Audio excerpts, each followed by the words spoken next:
Okay, this is from the book Best Christian Art by me, Pete Rogers, and we're now in the chapter 19 about Christian literature. This, if you're following in the book, we're starting on page 474. So first of all, Christianity's generated the best novels by far.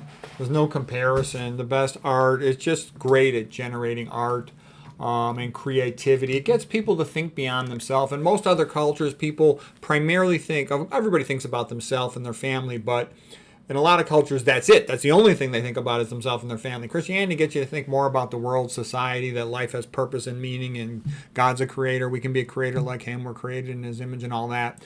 So, anyways, the theme of redemption of Christianity just works for literature and art.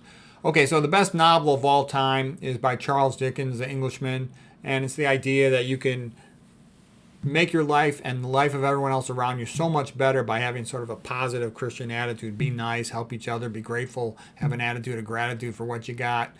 Okay, he turned everything around and he saved Tiny Tim's life. The next one is A Tale of Two Cities by Charles Dickens, and that's about what happened in France in the 1790s, what a disaster it was. And I think it's a great book for people to read because, in my experience, most Christians are just clueless. They've got this dopey worldview and they think everything's okay and they think society is intact, society cares about them, institutions can be trusted and are going to help them if they need help. Whereas it's quite the opposite. Society wants to get rid of them, okay, to you know what side them, okay? And they think they can trust these institutions. It's ridiculous. Anyways, I think that reading literature wakes you up to how society works. And A Tale of Two Cities, in my experience, is a very accurate book portraying what kind of happens in big cities. Okay, it's very real.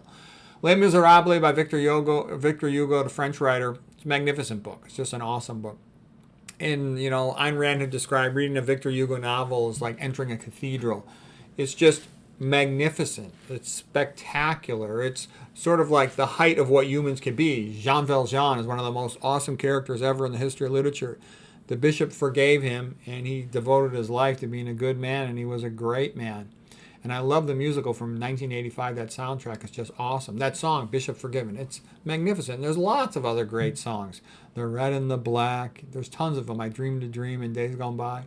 When Hope is High and Life Worth Living. It's just one after another. It's magnificent. Okay, Hunchback of Notre Dame. Now, that's a longer book. I would recommend listening to audiobooks if you're going to go through that one. But that was also magnificent. Esmeralda, and then the scene with her mother was awesome. I mean, writing can't get any better than that.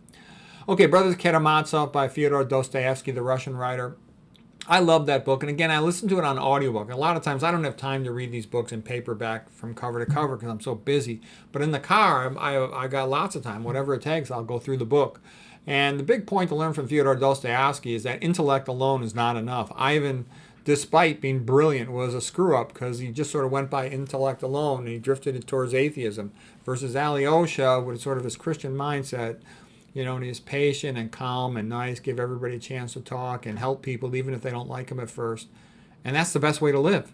Alyosha he starts out being a little bit of a mope and you think he's pathetic, but he ends up being the best person in the whole book.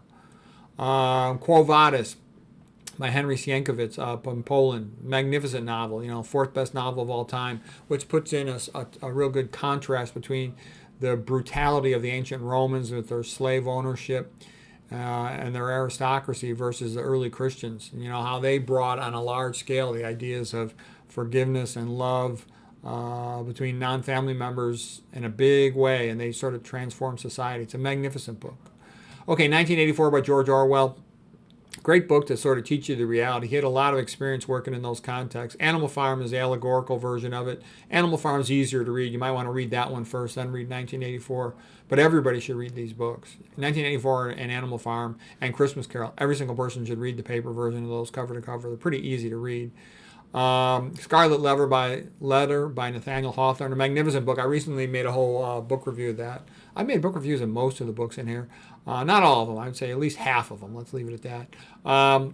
It's a magnificent book, and the main thing is to recognize somebody like a Chillingworth, sort of a fiendish character, because in my experience, they're actually common. I wish they weren't, but they actually are. And even though there's not that many of them, because they're so mischievous, they stand out. And once you know how to recognize them, you'll be less likely to be, harmed by one of them. Pinocchio is just a brimming with optimism, a magnificent book, the best book ever to come out of Italy. It's magnificent. I love Pinocchio. Okay, it's great. The movie 1940 version, Walt Disney version, was also great.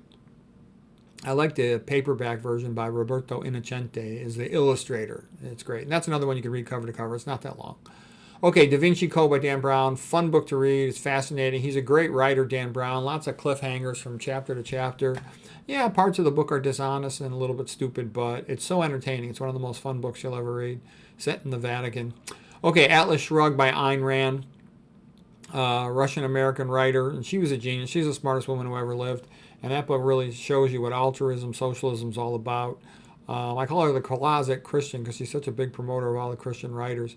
But it was a brilliant book. That book had an effect on me too, to sort of like realize what really happens in society, how all these fancy, big names promoting altruism are really some of the worst people you'll ever see in your life.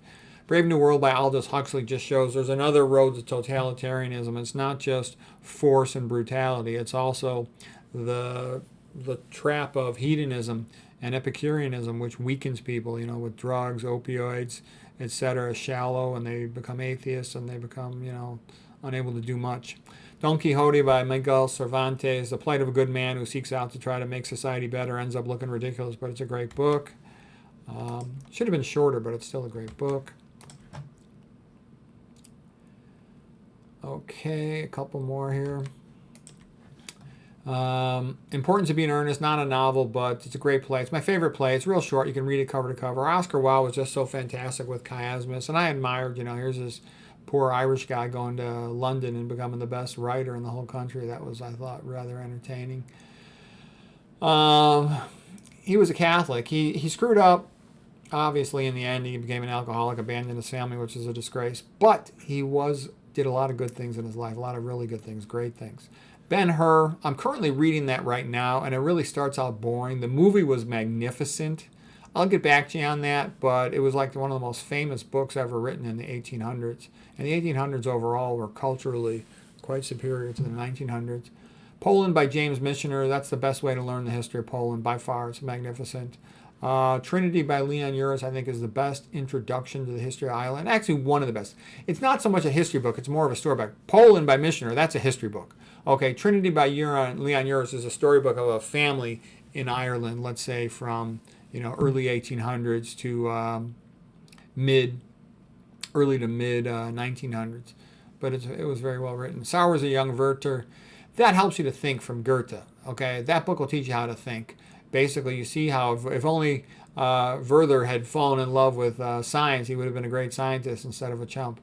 Okay, Fahrenheit 451. It's a good book, not a super great book, but it's still a good book, and it's about how society can collapse if people don't keep reading and cherishing free speech. Charlotte Simmons and A Man in Full by Tom Wolfe. Not the most philosophically deep books, but Tom Wolfe's a magnificent writer, and all the way he uses punctuations and semicolons and onomatopoeia. I learned a lot about him from as far as writing style was concerned, and I enjoyed him.